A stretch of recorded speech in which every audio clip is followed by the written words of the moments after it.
Lo poco que se logra facturar genera pagos provisionales. Las cuotas del IMSS siguen corriendo. Si no se pagan, te embargan en 3 segundos. ¿Qué hacen todos estos pequeños empresarios que van al día con los ingresos y con los gastos? La economía se contrajo 1.6%. Que cierren, número de empleos que se pierdan. Pues no, el gusto es mío, Andrea, y bueno, pues de estar aquí con la ISOC. Sí, mira, yo soy Juan Musi, yo pues prácticamente toda la vida he estado involucrado en el sector financiero. Llevo pues, prácticamente ya 23 años de carrera en ese sector. Empecé trabajando en Banco Industrial, en aquel entonces era un pequeño banco regional de Guadalajara. Luego estuve en Casa de Bolsa del Valle de México. Luego ayudé a formar una empresa que se llamaba Apolo Fondos de Inversión, que más tarde fue Prudential Bank.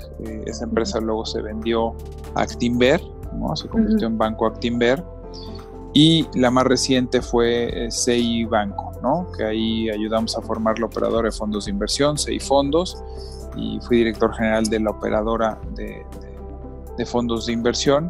El contexto en el que estamos, creo que no tengo que decirlo, ni mucho menos, pero tú que tienes este expertise justamente, ¿qué perspectivas vislumbras en materia económica para México en el 2020 y 2021? Pues nada, digo, la verdad es que nada halagüeño.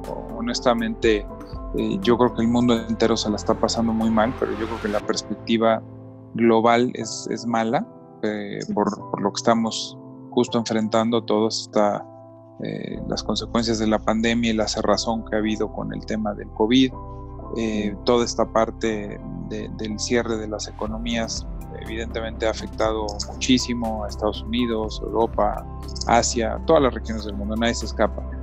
Pero si bien es cierto que el panorama global es poco halagüeño, es menos el mexicano, porque por lo menos en el mundo lo que hemos visto es que la mayoría de los gobiernos, y aquí evidentemente no solo los gobiernos ricos, porque no nada más me voy a comparar con Estados Unidos, Europa, Japón o China, que además de enfrentar a la pandemia pues de frente y buscando contrarrestar los efectos nocivos en lo económico, y déjame referirme a mi tema, lo económico, no a lo sanitario, pues ves que fueron muy creativos desde el principio. Los gobiernos han destinado una cantidad enorme de recursos para tratar de salvar puestos de trabajo, empleos, negocios. Has visto también acciones determinadas de la banca central, y en conjunto gobiernos con iniciativa privada, pues creo que han logrado cosas buenas, cosas importantes, y que aún así van a ser insuficientes. Estados Unidos lleva más de 3 trillones de dólares aprobados en diferentes fases y programas de ayuda. Europa lo mismo, el Banco Central Europeo también, y en todos lo que encuentras como de común denominador es un gobierno trabajando de la mano con empresarios, iniciativa privada, con la gente. Y en México no es lo mismo, ¿no? En México, desafortunadamente, los efectos negativos de la pandemia, negativos de nuestro principal socio comercial, que es Estados Unidos, agrégale pues un entorno sumamente complicado en lo local y un gobierno pues que no ha estado a la altura de la problemática, ¿no? Primero minimizando las consecuencias sanitarias, minimizando las consecuencias económicas, y también con una ausencia de planes, de creatividad, de iniciativa. Y además, más recientemente, la prueba más reciente de este fracaso es que el gobierno además está enojado con la iniciativa privada, porque la iniciativa privada se movió y logró líneas de crédito con el Banco Interamericano de Desarrollo, y esto le pareció al presidente que lo pasaron por alto, ¿no? Pero pues es que ante la ausencia de planes y de rescates del propio gobierno, pues no le quedó de otra, ¿no? Hemos visto una constante degradación en la calificación crediticia de Pemex, de la deuda soberana. Hemos visto que la asignación de recursos, en lugar de tener un orden, de tener unas prioridades bien establecidas, no, para el presidente sigue siendo fundamental seguir gastando dinero, que desde mi punto de vista es tirando dinero en el nuevo aeropuerto, en la refinería de Dos Bocas, cuando hoy refinar con los precios actuales te cuesta, no le ganas nada, y por otro lado el tema del Tren Maya, ¿no? Que también recientemente anunció quién se iba a encargar de cada uno de los tramos, ¿no? El no utilizar esos recursos, por ejemplo, para resolver y para buscar contrarrestar los efectos de la pandemia me parece trágico, ¿no? Entonces, honestamente, si el panorama del mundo es negativo, por esto que ya comenté, para México me parece aún más negativo. Y dices algo muy cierto, la iniciativa privada se movió, pero sabemos que cuando hay una laguna de poder, siempre va a llegar alguien más a tomarlo. Entonces, el presidente en ese sentido pues no tendría por qué quejarse, estoy de acuerdo contigo totalmente. Por un lado, mataron la actividad económica. No hay flujo, no hay consumo, excepto en ciertos sectores. Las pymes no tienen flujo ni reservas para seguirle pagando a los empleados. Tampoco tienen flujos para liquidarlos. Lo poco que se logra facturar genera pagos provisionales. Las cuotas del IMSS siguen corriendo. Si no se pagan, te embargan en 3 segundos. Si se tienen activos, no hay manera de venderlos ni hipotecarlos. Si se hipotecan, no hay flujo para pagar los créditos. ¿Qué hacen todos estos pequeños empresarios que van al día con los ingresos y con los gastos? Pues sí, es una carta desesperada, cierta, de la situación actual en la que muchas empresas, empresarios, pequeños comerciantes y grandes también, recientemente se vieron en la disyuntiva de ¿qué hago? ¿Pago la nómina, pago proveedores o pago impuestos? ¿No? Y simplemente pues no vimos una voluntad y de nuevo te digo una creatividad importante por parte de la autoridad, no solo por parte de Hacienda, el SAT, sino por parte, esto debería venir del gobierno central, ¿no? Del gobierno federal. Sí. Es prácticamente el sentir hoy de todos aquellos que, pues, ante lo que está pasando, no saben si van a poder volver a la actividad económica, porque, insisto, simple y sencillamente no han recibido el apoyo, no han recibido ayudas. Te decía, Estados Unidos con $3 trillones es insuficiente ante el tamaño del shock económico de lo que estamos viviendo. 3 trillones son insuficientes, pero es algo. Cuando ves aquí los microcréditos y las cantidades, realmente pues es en comparación a lo que están haciendo otros países es nada, es mínimo. Entonces, pues evidentemente no puedo estar más de acuerdo con la carta y pareciera aquí que el SAT te va a tratar igual que si no existiera la pandemia, ¿no? Y que estamos ante una especie de terrorismo fiscal, como si nada estuviera pasando, ¿no? Y pues es terrible, porque pues evidentemente lo que va a pasar es que se van a perder miles de empleos, miles de empresas, y pues aquí vamos a seguir hablando de lo mismo, ¿no? El presidente dicta agenda, y la agenda pues parece ser únicamente la de él, ¿no? Y no la que le estaríamos pidiendo más de 130 millones de mexicanos. Y en este sentido creo que también aumentaría sin duda la inseguridad, ¿no? Sí, pues es lo que sigue, ¿no? Tristemente la consecuencia de esto pues es los despidos, y después de los despidos vendría la delincuencia, actos de rapiña y por ende también una inseguridad desmedida, ¿no? Claro que es una preocupación el que la consecuencia de esto no solo sea la pérdida de los empleos y los cierres de las empresas, pero cuánta inseguridad va a venir, que sin duda va a venir. ¿Qué podríamos hacer o qué debe hacerse para reactivar la economía mexicana? Bueno, pues yo creo que el tema principal, no está fácil, ¿no? Cuando el shock es tan fuerte y es global, el tema del coronavirus, la respuesta no es inmediata, no es tan fácil. Lo que sí es cierto que se podría hacer podríamos ver acciones del gobierno federal tratando de mandar señales distintas a los mexicanos y al extranjero, ¿no? Por eso te decía y te hacía mención hace un momento, no solo no hemos hecho acciones para salvar a México, sino que hemos seguido haciendo acciones para degradar a México, para denigrar a México. Entonces, concretamente, si me preguntas hoy qué se podría hacer, pues cancelar estos 3 proyectos, asignar esos recursos. Ante la amenaza de lo que estamos viviendo ahorita y de la situación de Pemex, que perdió más de 500 mil millones de pesos en las actividades de la petrolera en este primer trimestre, ante la desesperación del presidente de que no está teniendo los recursos, no solo estamos viendo esto, ahora estamos viendo cómo pasa una iniciativa a los diputados para él decidir solo, el gobierno, el presidente, cómo reasignar el gasto. peligrosísimo, y tiene altas posibilidades de pasar esta iniciativa que recién le pasó al Congreso, en la que pues, prácticamente sería una dictadura. El presidente decidiendo solo cómo asignar el gasto, después de que el presupuesto ya fue asignado y ya fue aprobado en la Cámara, ¿no? Entonces, estoy un poco confundido porque no solo es qué se debería de hacer, es qué se debería de dejar de hacer. Déjame empezar por ahí. Deberíamos de dejar de estar tan emperrados en los 3 proyectos absurdos ahorita. Deberíamos desde luego no dejar que esta iniciativa progresara, pero pues, con la fuerza política que tienen las cámaras, tristemente es una iniciativa que tiene altas posibilidades de pasar y es peligrosísimo, ¿no? Pero si me preguntas concretamente qué se puede hacer, pues yo te diría que sería una reasignación del presupuesto pasada por las cámaras para ayudar a que no se destruyan empleos, para ayudar a México, para ayudar a los mexicanos, y una cancelación de proyectos.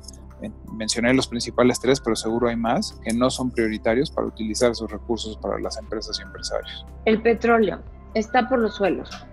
El precio de venta está muy por debajo de la extracción. Uh-huh. ¿Qué es lo que recomendarías a los grandes empresarios petroleros mexicanos? Mira, mi tema de decirte que se cancele Dos Bocas y hablar ahorita de que estamos por debajo de los precios de refinación y que no habría manera de ganar dinero es cierto, pero también sería una visión muy corta la mía si te dijera que porque ahorita está bajo entonces no construyes una refinería.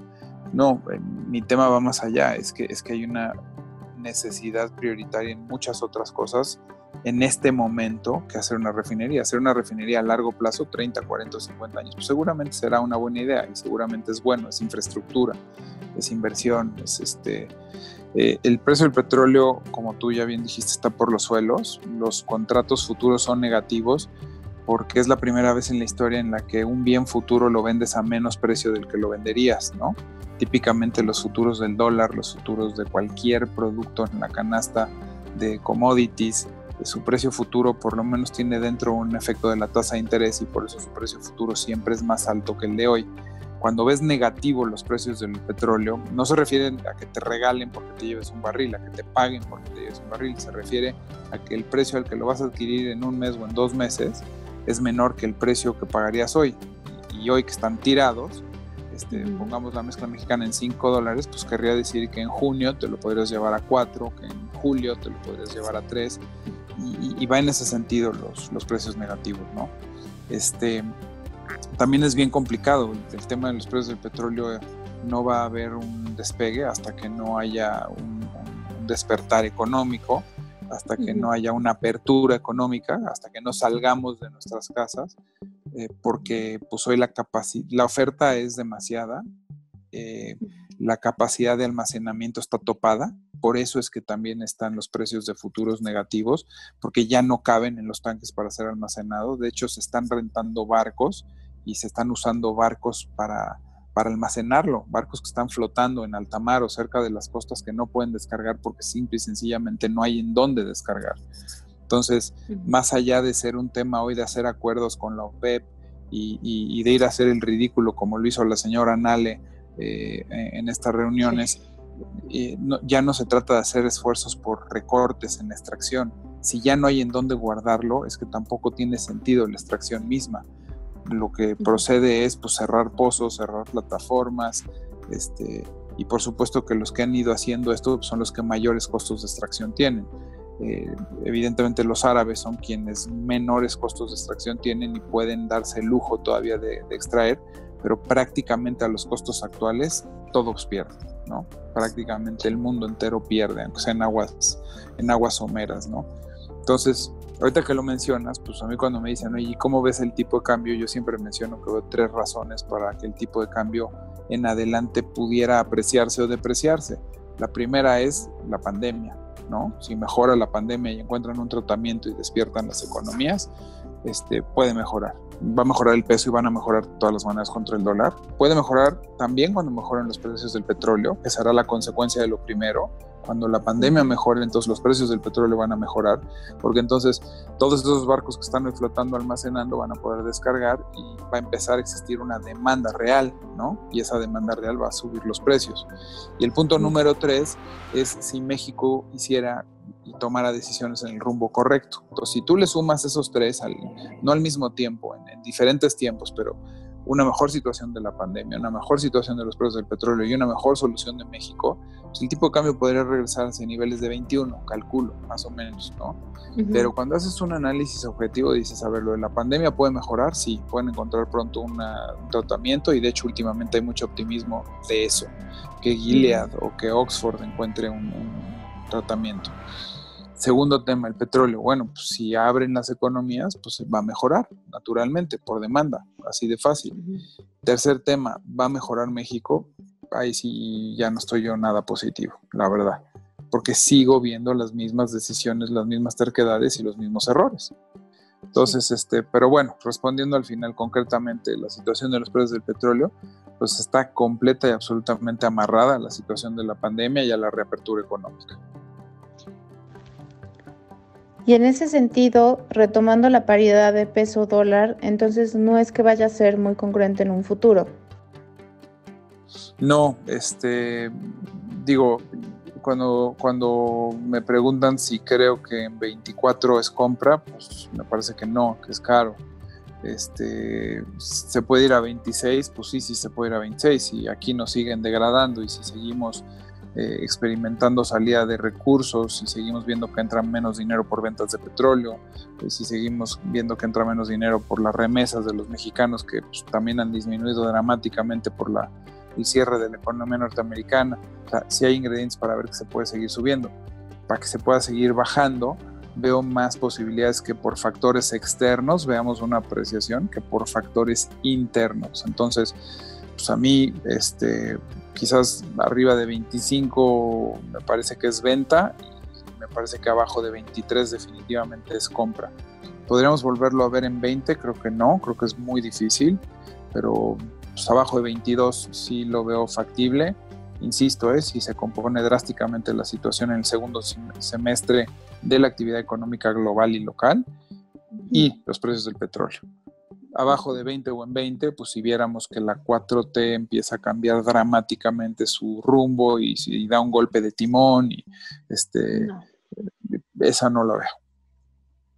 No, la realidad es otra. O sea, y para que sucediera eso, creo que tendría que pasarle un poco como le ha pasado a varios dictadores que se comienzan a topar con la realidad, y la realidad los hace doblegarse, ¿no? Pero hasta ahorita no hay indicios de semejante cambio, como tú dices, ni internamente. Entonces, y han pasado cosas importantes que deberían de poder indicar que se doblegara, que cambiara.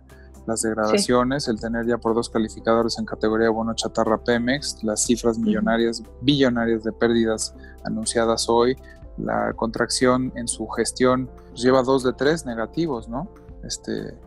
¿Qué más indicadores quieres? Y no se doblega, ¿no? No cambia.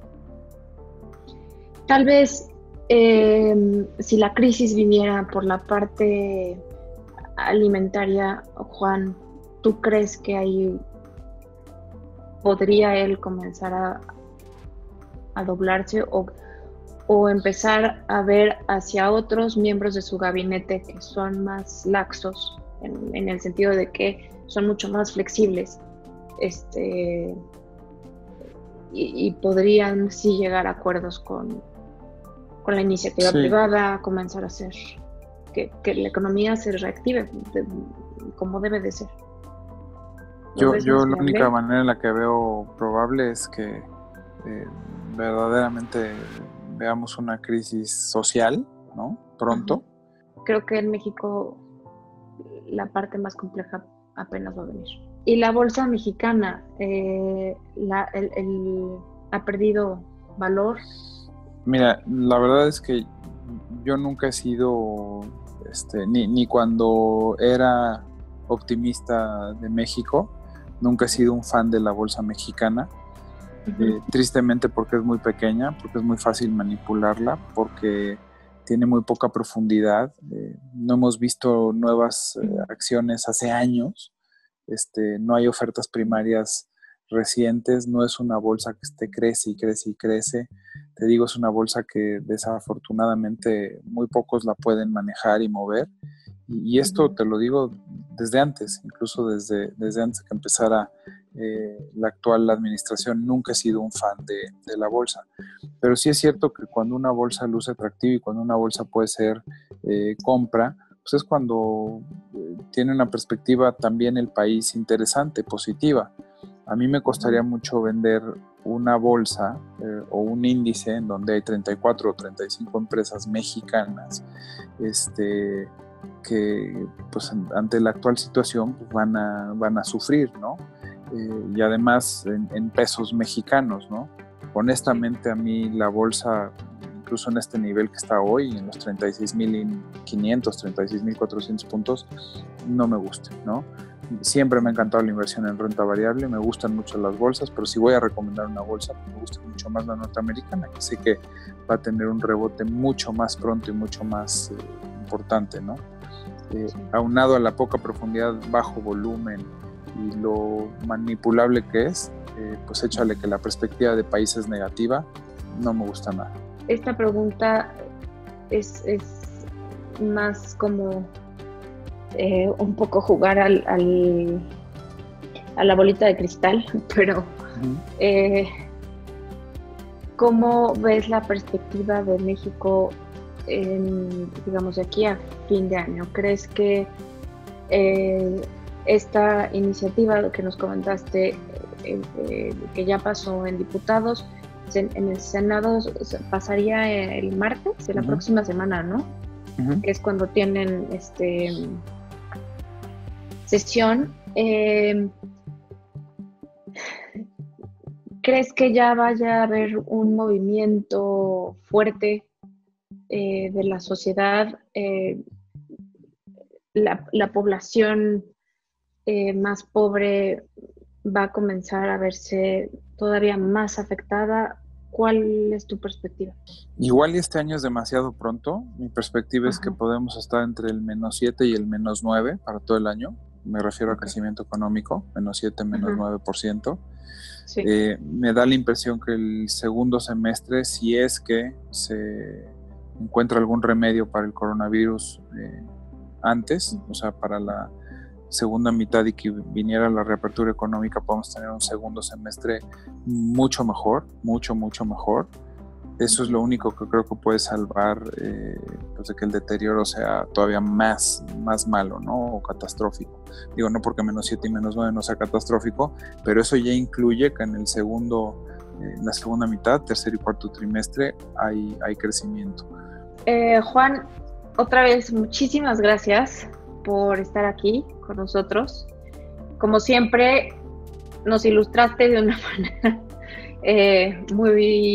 muy interesante y nos haces reflexionar bastante para lo que viene en los próximos meses, lo que viene el siguiente semestre y probablemente pues, el final del sexenio, ¿no? No, pues gracias a ustedes. La verdad es que, hombre, me da mucha pena. Generalmente cuando hemos hecho llamadas, colaboraciones y demás, las hemos hecho en mejores momentos. Creo que son momentos difíciles para todos, son momentos difíciles, insisto, para el mundo entero, pero pues desafortunadamente esta fue una plática quizás de 15 o 20 minutos en la que difícilmente oíste un dato bueno, un dato positivo, un dato alentador, ¿no? Pero creo que es lo que hay, ¿no? Y de verdad pues trato de ser lo más objetivo posible cuando se hacen este tipo de análisis. Todos creo que le dimos a esta administración el beneficio de la duda, incluso los que no votamos por ella.